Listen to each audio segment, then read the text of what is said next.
¿Y si te dijera que una de las pinturas más brutales del barroco no fue solo arte, sino una venganza? Artemisia Gentileschi no pintó para decorar palacios, sino para gritar lo que el mundo le prohibió decir. En una época en que las mujeres eran musas, no creadoras, ella tomó el pincel como un arma, y cada trazo fue un desafío a un sistema que la quiso callar.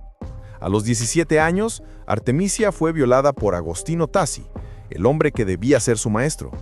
Pero lo peor no fue la traición, sino el juicio público que la siguió. Mientras su agresor mentía con libertad, ella fue torturada con cuerdas en los dedos para probar su verdad. Imagínalo, una pintora con las manos atadas y la carne desgarrada, intentando defender su nombre. Aún así, sobrevivió. Y cuando todos esperaban verla destruida, Artemisia regresó al lienzo. Pero ya no era la misma. El arte dejó de ser belleza. Se convirtió en justicia. Su venganza no fue un escándalo ni una carta, sino una pintura. Judith decapitando a Holofernes. En ella, una mujer joven, Judith, sostiene la espada con firmeza, mientras el cuerpo del general enemigo se retuerce. No hay delicadeza, no hay sumisión, solo fuerza, rabia y precisión. El rostro de Judith tiene algo familiar, tal vez demasiado. Dicen que es el propio rostro de Artemisia, y que el de Holofernes es el del hombre que la violó.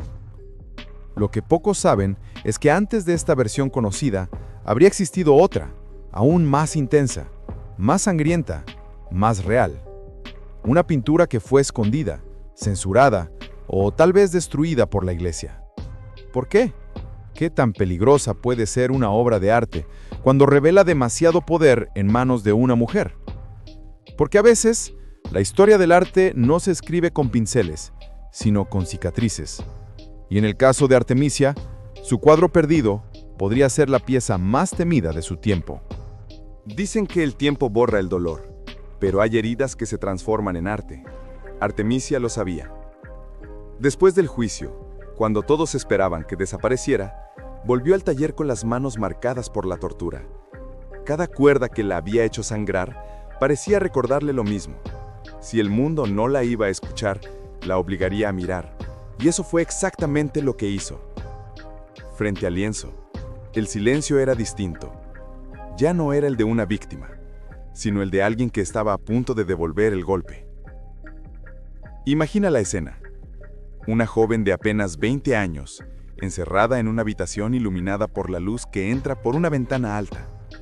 El olor del aceite, del pigmento, del sudor. El pincel en la mano temblando, pero no por miedo. Artemisia respira hondo, hunde las cerdas en el rojo más profundo y deja que el color corra. No pinta flores, ni vírgenes, ni cielos. Pinta una cabeza, una espada. Dos mujeres que actúan con una fuerza que los hombres del barroco nunca se atrevieron a imaginar. Judith, decapitando a Holofernes, no fue solo un cuadro, fue una confesión sin palabras, una catarsis brutal. Cada trazo tiene el pulso de su rabia. Judith, con el ceño fruncido, sujeta la espada como si supiera lo que está en juego. Su sirvienta, Abra, la ayuda sin titubear. Ninguna de las dos desvía la mirada. Y al centro, el cuerpo de Holofernes, atrapado en un instante eterno de derrota, se convierte en símbolo de todo lo que Artemisia quiso destruir. La impunidad, el poder que abusa, la voz que se impone sobre el silencio de una mujer. Pero hay algo más. Quienes miran el cuadro por primera vez suelen hablar de la violencia, del realismo, de la sangre. Lo que pocos notan es que Judith tiene el rostro de Artemisia. No es un detalle casual, es una declaración, un recordatorio de que la mujer que pinta también es la que lucha. Por eso su arte no busca agradar, busca incomodar, provocar, herir. Porque la pintura, para ella, se convirtió en su único lenguaje de justicia. Y justo cuando el mundo comienza a comprender ese mensaje, un rumor empieza a circular entre los estudiosos, los coleccionistas, los sacerdotes. Se dice que hubo otra versión de este cuadro, una que nadie se atrevió a mostrar. Dicen que el arte no grita, pero el cuadro de Artemisia ruge. Frente a Judith decapitando a Holofernes, no hay espectadores indiferentes. Lo que vemos no es solo una escena bíblica. Es un enfrentamiento entre el poder y la resistencia, entre el abuso y la justicia. Cada trazo está cargado de energía contenida, como si la pintura respirara. Judith no es la heroína clásica de los relatos religiosos.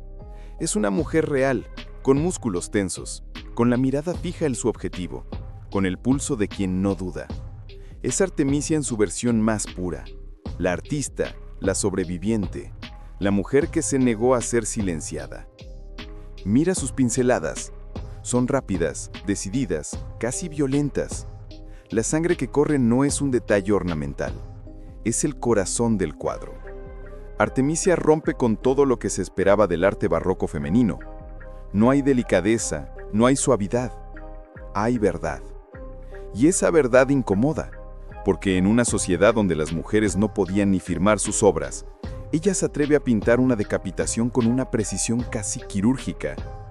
El lienzo se convierte en espejo y denuncia. Cada espectador del siglo XVII que contemplaba la escena sentía, aunque no quisiera admitirlo, que estaba viendo más que una historia bíblica. Estaba viendo el dolor y la furia de una mujer real. La composición no deja espacio para el escape. Las figuras ocupan todo el plano, como si salieran del cuadro y te obligaran a mirar. Es imposible apartar la vista. La tensión, el contraste, la fuerza, todo está calculado para que el espectador sienta la incomodidad del poder invertido. Por una vez, el hombre es la víctima y la mujer la ejecutora. Esa inversión era impensable para la época, y tal vez por eso el cuadro fue tachado de demasiado. Demasiado real, demasiado humano, demasiado femenino. Pero Artemisia no pintó para complacer a nadie. Pintó para sanar, para resistir, para recordarle al mundo que la voz de una mujer no se apaga con tortura ni con censura. Y sin embargo, hay un susurro que atraviesa los siglos, una historia que parece negarse a morir. Se dice que antes de esta pintura, existió otra, una versión aún más brutal, más cruda, más cercana a la verdad que la Iglesia quiso borrar para siempre. Durante siglos, los historiadores del arte han hablado de una versión perdida, un cuadro anterior a Judith decapitando a Holofernes, que Artemisia habría pintado poco después del juicio. Un lienzo más crudo, más visceral, en el que la violencia no se disfrazaba de alegoría ni de fe. Algunos dicen que fue visto una vez en Roma, antes de desaparecer misteriosamente. Otros afirman que la Iglesia lo destruyó, temiendo que su poder simbólico fuese demasiado peligroso. Porque ese cuadro, según los rumores, no mostraba solo una decapitación bíblica, sino la venganza de una mujer real contra el sistema que la había condenado. Imagina lo que habría significado esa pintura. Judith no solo como heroína, sino como la encarnación de todas las mujeres silenciadas. Un grito en óleo y sangre. Si la versión que conocemos ya incomoda, la anterior, dicen, era insoportable. Artemisia habría mostrado el instante exacto de la venganza. Los músculos tensos, la fuerza en el gesto, el cuerpo del enemigo sometido. No como metáfora, sino como acto.